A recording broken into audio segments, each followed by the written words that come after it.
جهتی پذیرایی چنین کنفرانسی مهم و با جناب عالی محترم امام علی رحمان برای این اقدام مهم اظهار منتداری نمایم. امروز ما سرجم آمدیم زیرا می‌دانیم که آب نه تنها برای حیات است بلکه آب حیات است. آب سلامتی است، آب شأن و شرف است، آب این حقوق انسان است. برای هستی ما از این دیگر چیزی مهم بوده نمیتواند و از این دیگر سال مهمتری برای عمل نیست. سال جاری 2015 جامعه بین الخلقی به مرحله تهیه روزنامه پس از سال 2015 خواهد گذشت که آن برای نسل آینده راهنمای سیاسی خواهد بود. از این لحاظ وقت آن رسیده است که عهده‌داری‌های خود را نسبت به آب و سانیتری از نو دیده برآییم و امروز عیناً به مقصد موافق است. جمهوری تاجیکستان با مقصد بلند برداشتن سویه معلوماتناکی و جانناک نمودن عمل جهت اعلان 10 ساله بین المللی آب برای حیات تشبث نشان داد. در دوام 10 سال آخر یکایک شما عیناً چنین چاره‌ها را اندیشیدید. جهان به مقصدهای رشد 1000 ساله در جاده آب نوشاکی تازه و باثبات 5 سال پیش از مهلت نائل گردید.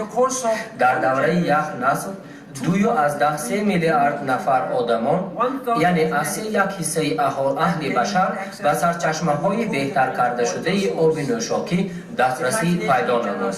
اسامبله ژنرال سازمان ملل متحد دسترسی به آب نوشاکی تازه و بهداشت سانیتری را همچون حقوق انسان اعلام نمود.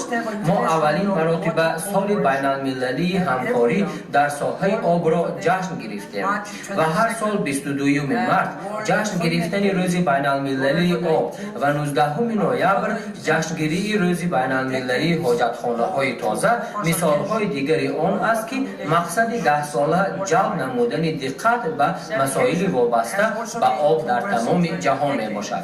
در طول 10 ساله در مسائل سانیتری هم پیشروی‌ها به دست آمد.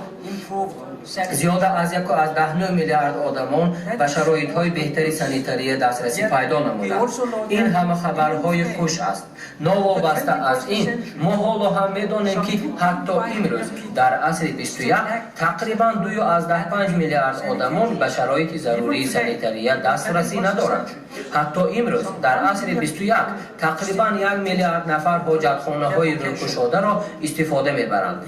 حتی امروز در عصر 21 تقریباً 1000 کودک سنش تا 5 ساله هر روز از سبب آمیخته زهرآلود آب نوشاکی غیر جوابگوی استانداردها حالت بدی سانیتری و گیگین حیات خود را از دست می‌دهند. تامینات نامکمل آب و سانیتری و کشورهای جهان در یک سال 260 میلیارد دلار ضرر می‌رساند و تنها پس از 10 سال از همین جانب 1.8 میلیارد آدمان در منطقه‌های دارای ذخیره‌های نهایت محدود آب زندگی نموده از 2 نفر می‌تواند در شرایط نارسایی آب قرار داشته باشد. بسیار عالمان سطح جهانی بر آن عقیده‌اند که بحران آب یکی از خطرهای بزرگترین گلوبالی است که ما می‌توانیم با آن روبرو شویم و این قریب که بی‌شبهه است. عالی جنابان، خانمان و جنابان، این منطقه آسیای مرکزی میباشد و از آن بیرون فشار به ذخیره‌های آبی بلند شده ایستاده است. باید ذکر کرد که آب اینچنین نیروی پیوندگر باید باشد. آن می‌تواند سرچشمه همکاری شود و از این همکاری باز میوه‌های از این هم خوبتر به دست آوردن ممکن است. سرجم نمودن مردم آید به آن که چگونه آنها میتوانند ذخیره‌های محدود و گرانبها را با هم بینند. در این سرجم سازی آنها را جهت حل مسائل نسبتاً وسیع‌تر صلح و امنیت باز میکند.